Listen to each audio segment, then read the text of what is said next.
Je suis fier d'être à la tête d'un grand mouvement populaire qui s'emploie à rendre à la France son honneur et sa grandeur. Les cosmopolites Ne pourront pas arrêter ce grand mouvement. La force du peuple français les obligera à reculer. Oui, chers amis, la peine de mort est nécessaire. La peine de mort est nécessaire pourquoi? Parce qu'elle est à la fois dissuasive et juste. Elle est juste parce que elle permet de faire expier un crime atroce. Et il faut bien comprendre que les adversaires de la peine de mort le font pour des raisons purement idéologiques. C'est une position en réalité extrémiste, car il s'agit d'interdire la peine de mort dans tous les cas. Et la peine de mort peut être appliquée plus ou moins largement. Elle n'est à l'évidence juste que pour les crimes les plus graves. Bien qu'elle soit dissuasive, il ne faut pas l'appliquer pour de simples vols. Imaginez qu'on applique la peine de mort pour le vol de poule, il n'y aurait plus de vol de poule, mais on commettrait une injustice évidente en appliquant une peine disproportionnée, ô combien disproportionnée, à un délit relativement modeste. Donc l'effet dissuasif de la peine de mort ne suffit pas à la justifier, encore faut-il qu'elle soit juste. Et elle est juste sur le plan moral, parce que l'homme est responsable de ses actes. Et donc le délinquant ou le criminel est responsable de ses délits ou de ses crimes. Comprenez pourquoi la peine de mort, le débat sur la peine de mort a pris une telle importance. La gauche en général, et les cosmopolites en particulier, ont voulu l'abolition de la peine de mort et attachent une énorme importance à cela.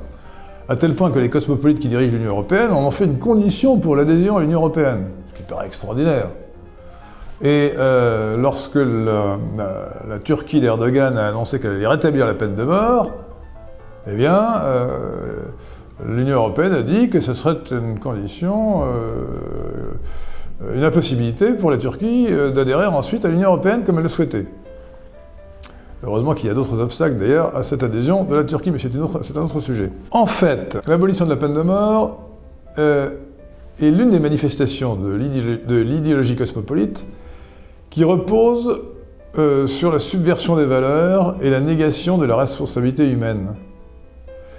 Car lorsque la peine se réduit à la prison, on peut toujours prétendre que la prison est une forme de rééducation, que le criminel n'est qu'une victime de la société qui a commis un acte mauvais parce que la société était mauvaise.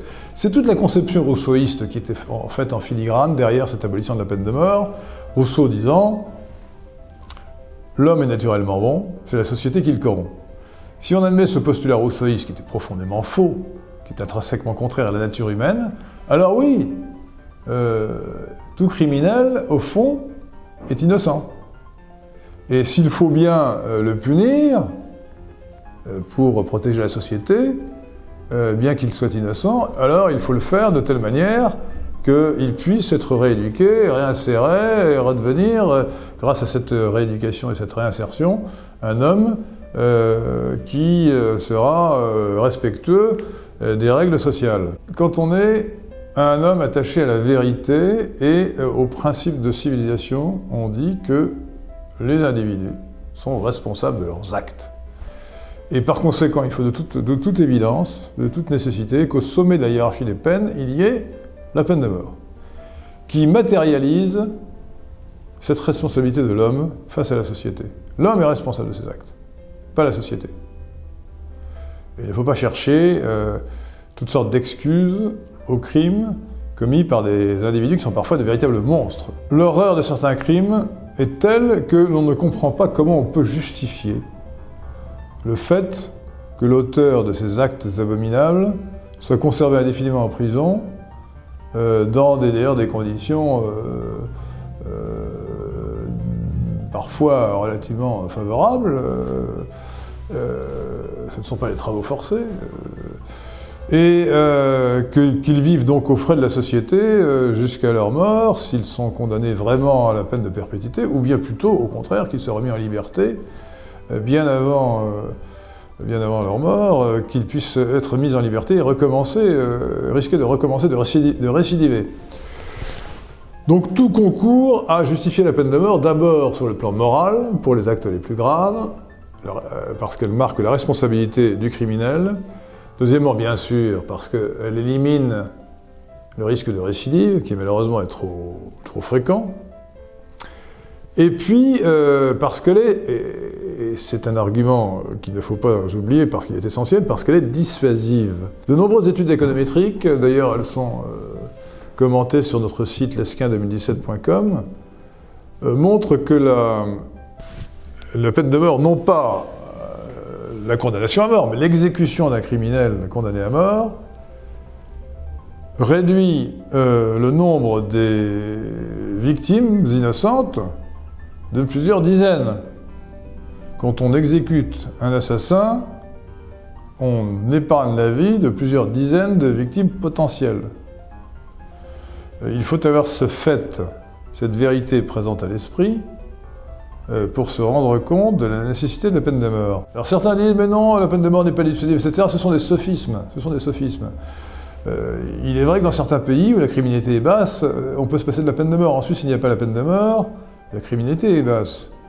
Et c'est seulement là où la peine de mort, où la criminalité explose, que la société revient à la peine de mort, comme ce fut le cas aux États-Unis, comme ça devrait être le cas d'ailleurs dans les pays d'Amérique latine, qui ont aboli stupidement la peine de mort. Et la vérité, c'est que la peine de mort est tellement dissuasive que de nombreuses victimes sont épargnées par l'exécution des assassins, et que si on ne le fait pas, eh bien, on laisse une impression d'impunité favoriser le crime. Sans la peine de mort, on perd le sens de la responsabilité de l'homme, et c'est donc un enjeu de politique capitale qui ne se mesure pas forcément dans les statistiques, bien sûr, immédiatement. Il faut des études économétriques précises pour faire des comparaisons, comme on l'a fait aux États-Unis, où on a appliqué la peine de mort dans certains États, pendant d'autres, on l'a abolie, on l'a rétablie, pour se rendre compte qu'elle est vraiment dissuasive. Mais elle l'est indiscutablement. Si elle ne l'était pas d'ailleurs, aucune peine ne le serait. Les gens qui vous disent que la peine de mort n'est pas dissuasive, ce qui est absurde en soi, devraient se rendre compte qu'à ce moment-là, la prison le serait encore beaucoup moins, y compris la prison dite à perpétuité. Ce simple fait permet de comprendre que nous avons besoin de la peine de mort parce qu'elle est juste et parce qu'elle est dissuasive. Je vous invite à mettre un pouce bleu sur cette vidéo et à vous abonner à ma chaîne si ce n'est pas encore fait. Je compte sur vous.